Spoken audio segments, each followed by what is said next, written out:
sebetulnya kalau hukum bisa ditegakkan dengan benar, Jokowi ini pantas dihukum mati memang. Saya enak-enaknya penjara, saya ngalamin, tetap nggak enak. Wahana lingkungan hidup kalau nggak salah Walhi itu menghitung ada 600 triliun loh dari nilai ekspor pasir laut itu. Kemana uangnya, untuk siapa, sehingga sebagian netizen mengatakan ini untuk modal dia lari. Makanya dia berkantor di IKN supaya gampang lari.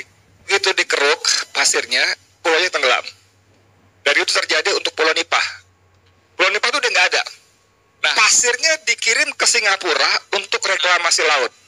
Sehingga daratan mereka jadi lebih luas. Jadi kejahatan Jokowi ini saya kira bukan cuma sampai ke bulan ini. Kalau dia menjual sumber daya alam, mineral segala macam, minerba segala macam, itu serakah, rakus, greedy dan sebagainya. Oke ya. Tapi kalau sampai menyangkut kedaulatan negara, ini sudah pengkhianat. Begitu tanggal 20 Oktober gue presidennya, kata Prabowo. Dan ketika desakan orang rakyat termasuk kita ini semakin keras, semakin kencang, kan Prabowo harus berpihak. Dia nggak boleh berpihak kepada Joko Widodo dengan mengabaikan aspirasi dan kehendak rakyat banyak.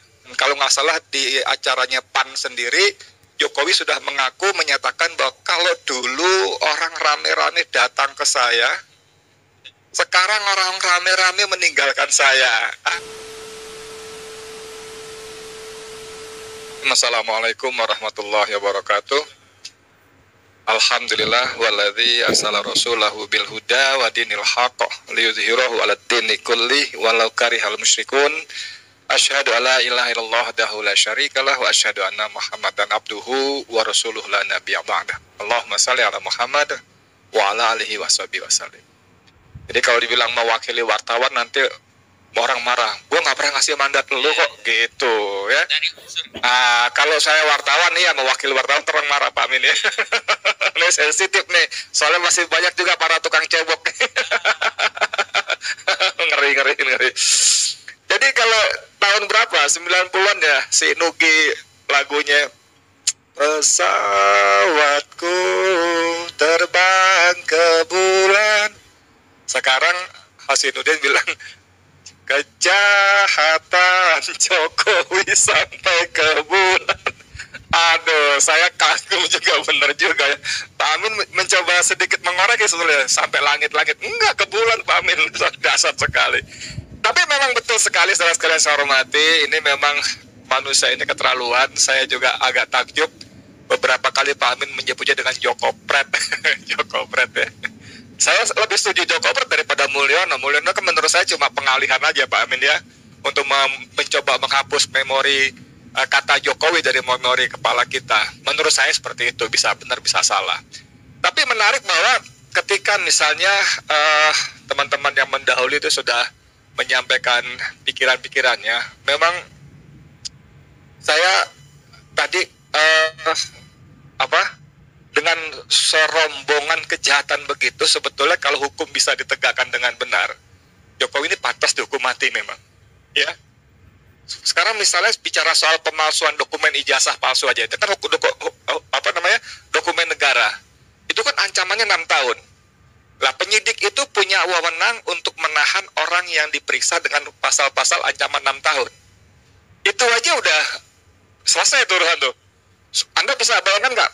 Orang yang biasa dilayani, apa-apa telunjuknya sakti, semua bisa terjadi, tiba-tiba diperiksa, di BAP secara normal, kemudian hari yang sama dijebloskan di penjara. Lalu di penjara itu, seenak-enaknya penjara, saya ngalamin, tetap nggak enak. Bahkan di Sukamiskin yang konon katanya para koruptor bisa menjadi juragan di sana, tetap nggak enak. Kan ada tersinggung ya Pak Amin ya? Ada tersinggung ya? Waduh gila nih anak nih. Gak mau dengar sekarang nih, padahal gue bantuin dia segala macam. Nah gitu, ini contoh-contoh masalah kejiwaan.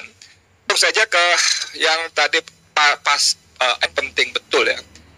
Jadi begitu ada kabar Jokowi melegalkan ekspor pasir yang sudah 20 tahun dilarang di era SBY dan Megawati dan SBY, itu kan kemudian Susi Pujiastuti, mantan Menteri Kelautan dan Perikanan, tuh posting di akun Twitternya.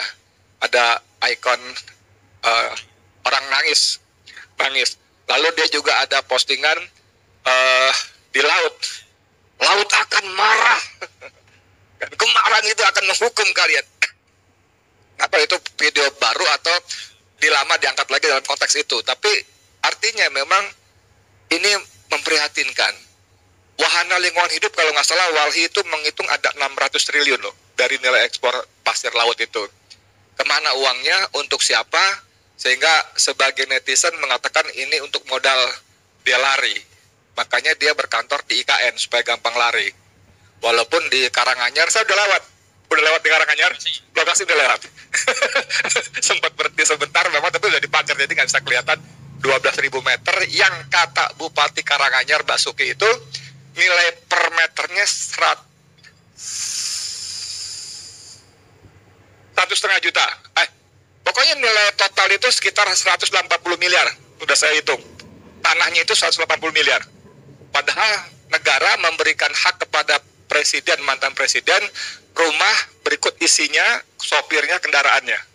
Luar biasa. Dan salah seorang pejabat mantan era Pak Harto mengatakan para presiden sebelumnya tidak pernah seluas itu. 12.000. Ini Pak Amin kan mantan ketua MPR, mungkin juga lebih paham daripada kita semuanya. Kembali soal pasir laut tadi, Pak. Seperti kata Ahmad tadi kan, itu begitu dikeruk pasirnya, pulaunya tenggelam. Dari itu terjadi untuk Pulau Nipah. Pulau Nipah itu udah nggak ada. Nah, ironisnya, hukum internasional kita itu, batas wilayah kedaulatan negara itu 200 mil laut dari bibir pantai. Zona ekonomi eksklusif 200 mil laut. Nah, kalau pulau kita tenggelam, berarti kan batasnya mundur ke pulau yang belakangnya, ya kan? Nah, mundur, oke. Pada saat sama, pasirnya dikirim ke Singapura untuk reklamasi laut, sehingga daratan mereka menjadi lebih luas.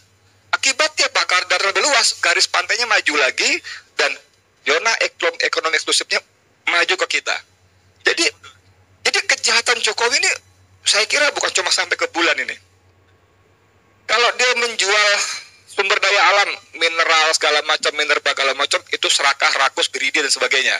Oke ya. Tapi kalau sampai menyangkut kedaulatan negara, ini sudah pengkhianat. Pengkhianat, dan saya kira harusnya dari kemarin-kemarin kalau DPR bekerja itu pasal 7A Undang-Undang Dasar 45 sudah bisa diterapkan. Nah, ini menurut saya harus benar-benar dicegah, karena tadi suka nggak suka lah kata Pak Amin tadi. Saya kira di sini kita semua bukan pemilih Prabowo ya. Menurut saya, dugaan saya, kecuali yang itu memang pilih Gibran. Bercanda aja. Bingung ya ditunjuk, perasaan gue kagak. Tapi artinya gini, suka nggak suka tanggal 20 Oktober dia akan dilantik gitu loh. Prabowo. Kita nggak memilih, tapi suka nggak suka dia akan dilantik, ya paling yang kita bisa lakukan adalah berharap.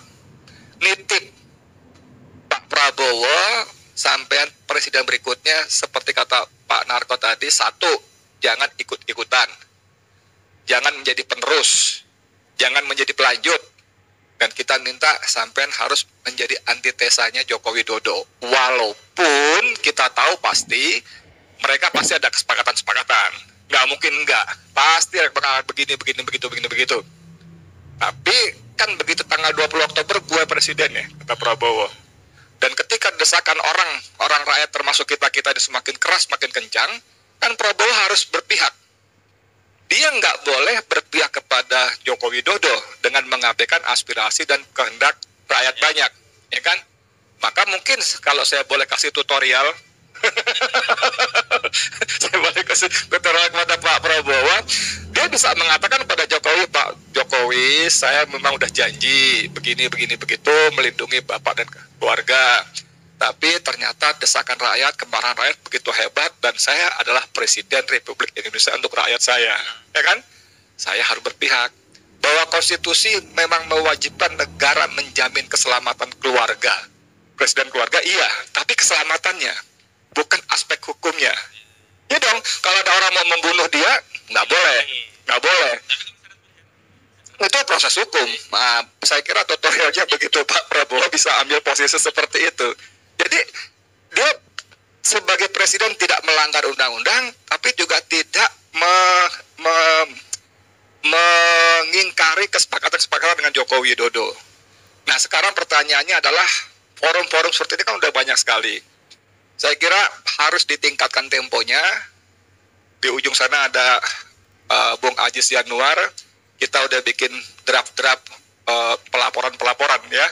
Walaupun kita tahu bahwa semua proses hukum akan kandas semasih dia menjadi presiden. Semua bukan karena kekurangan bukti, bukan kekurangan saksi, fakta-fakta semua lengkap, cuman semasa selagi dia masih presiden akan kandas. Cuman alhamdulillah tangan-tangan Allah terus bekerja belakangan ini, paling tidak sedikitnya kita bisa mulai pada tanggal 21 Agustus bagaimana MK dengan mengejutkan menerbitkan putusan nomor 6070 itu kan membuyarkan semua rencana mereka.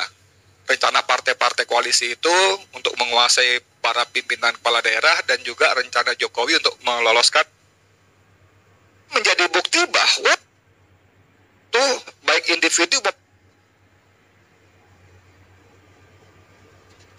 melepaskan diri dari pengaruh cengkeraman Joko Widodo. Dan kalau kita ngomong lagi kisah pilkada di Jakarta itu juga potret bagaimana Kim pun sudah mulai satu-satu lepas, sehingga Ridho itu harus ngemis-ngemis suara mantan suara anak abah gitu loh.